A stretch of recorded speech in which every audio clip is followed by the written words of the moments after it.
USC at CSC officials formal nang manunungkulan. Day scholarships para sa school year 2022-2023 maaari nang makuha sa susunod na linggo. Daungan 2023, aranghada na. PL Mundo lang sining nagpahapyaw sa kanilang press conference. USC at CSC officials formal nang manunungkulan. Para sa iba pang detalye, narito si Paulo Romero. Ipinasa na sa bagong administrasyon ng University Student Council ang katungkulan sa naganap na turnover ceremony 2023 na may temang Transformative Continuing Legacy of Leadership. Ito ay ka-6 ng Nobyembre sa Research and Learning Resources Center o RLRC.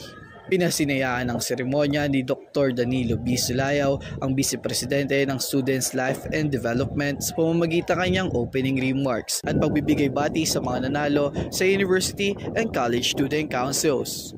Mensahe ni Executive Vice President Engineer Cynthia T. Meneses na maglingkod ng naayon sa core values na sinusunod ng ating pamantasan. Nagbigay mensahe rin sina Assistant Vice President for Administration ng University Student Council Advisor, Assistant Professor Alni B. Kasakop, Office of Student Affairs, Dean Lily G. Harata, and Director of University Prefect for Discipline, Mr. Lorenzo N. Guzman.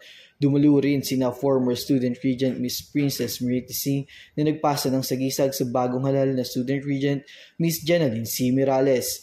Sina former Deputy Student Regent Mr. William Aquino Jr. at former Deputy Secretary Ms. Angel Aliego naman ay nagpasa ng mga dokumento sa bagong Deputy Student Regent Ms. Missy Jane Camayo at ang tinalagang Executive Secretary Ms. Jumela Carisma. Nagtapos naman ang programa sa closing remarks na inihatid ng Prefect of the Students Organization na si Mr. Paul Maglaya. Para sa mas pinalakas na boses na pamantasan, Jan Paulo Romero, Radyo Pilimon. Day scholarships para sa school year 2022-2023 maaari nang makuha sa susunod na linggo. Alamin ang iba pang detalye kay Kisha Gail Palmos. Magsisimula na sa 13 hanggang 14 ng Nobyembre ang pagbibigay ng scholarship allowance para sa mga estudyanteng kwalipikado sa Academic Commitment for Excellence o ACE Scholarship para sa panaraang 2022-2023. Maaaring magpunta sa PL Moon Covered Court mula 9 a.m. hanggang 12 noon ang mga estudyanteng kukuha ng nasabing scholarship. Sa pamamagitan ng Facebook post, pinaalalahanan ng Office of Student Affairs ang mga estudyanteng kukuha na magdala ng black ballpen at photocopy ng kanilang valid ID. Kung sakali namang hindi makukuha ng estudyante ang scholarship ay maaaring magpadala ng authorized representative. Kailangan lamang nito magdala ng original copy ng authorization letter, photocopy ng valid ID ng estudyante at photocopy ng ID ng authorized representative. Maaaring makita ang official list sa mga kwalipikadong estudyante sa Facebook page ng Office of Student Affairs at kung sakaling may iba pang katanungan ay maaari ring magpunta sa Office of Student Affairs ng Pamantasan. Para sa mas pinalakas na boses ng Pamantasan, Kisha Gail Palmos, Radyo Pilimon. Daungan 2023, aranghada na. PL Mundo lang sining nagpahapyaw sa kanilang press conference. Alma Revilla Esther, ibalita mo. Nito lamang Miyerkules, 8 ng Nobyembre ay idinaos ng PL Mundo lang sining ang press conference para sa darating na Daungan 2023 na may temang What's P-Poppin', Original Filipino Music and Pop Culture Icons. Ito'y dinaluhan ng mga kinatawan mula sa iba't ibang organisasyon at departamento gaya ng Kultura Teknika, College of Arts and Sciences Student Council, Warden Publication at Institute for Public Policy and Governance.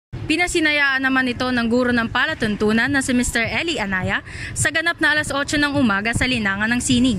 Formal na binuksan ang programa sa pagbibigay aliw ng bawat produksyon sa mga panauhin sa pagtatanghal ng mga awitin ng kani-kanilang OPM icons. Umawit sa kantang Himala ng River Maya, sina Angelica Toca at Charles Fuentes mula sa huni ng Teatro Productions. Nagbigay harana naman sina Gwyneth Masubay at Brenson Tiago mula sa Porciento Production sa Burnout ng Sugar Free. At hindi naman nagpahuli sina Kirsten Dagohoy, Lorraine Rioveros, Angel Hernandez at Dulce Batara ng Bombshell Production na humataw sa sayawan sa awiting Bakit Papa ng Sex Bomb. Para sa mas pinalakas na boses ng pamantasan, Alma Revilla Esther, Radyo Pilimon. At yan ang mga tinutukang balita sa linggong ito. Manatiling nakatutok sa Radyo Pilimon Facebook page at YouTube channel para sa mas mahalaga at napapanahong balita sa loob at labas ng pamantasan. Para sa mas pinalakas na boses ng pamantasan, Radyo Pilimon.